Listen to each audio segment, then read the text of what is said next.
ये कहानी है एक बाज की जिसका नाम था विक्रम। विक्रम के अंदर जंगल का शासक बनने की एक जलती हुई आग थी।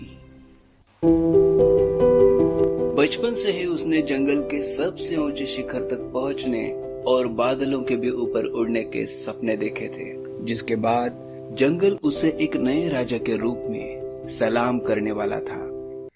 असाधारण ताकत और अटल संयम के लिए विक्रम दूर दूर तक जाना जाता था, लेकिन जंगल में कुछ अन्य सदस्य भी थे जो इस बात को बर्दाश्त नहीं कर पा रहे थे कि एक बाज इस जंगल का राजा बनेगा। साजिशें शुरू हुई। इस विक्रम नामक बाज को किसी तरह से रोकना होगा।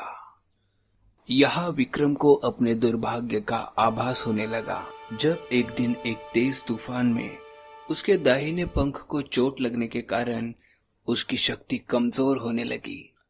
यही वो समय था जब दुश्मनों ने उसे घेर लिया। विक्रम बेबस था, लेकिन इस वक्त भी साहस और सामर्थ्य से भरा हुआ था। उसने अपने पिता के कुछ शब्द याद किए। उन्होंने कहा था, जीत और हार सिर्फ युद्ध की परिणाम है। तुम्हारा कर्तव्य है केवल युद्ध करना। इस विचार ने विक्रम को पुनः प्रेरित किया और उसने लड़ने का निश्चय किया। अपने पंजों पर बल देकर वह युद्ध के लिए तैयार हुआ।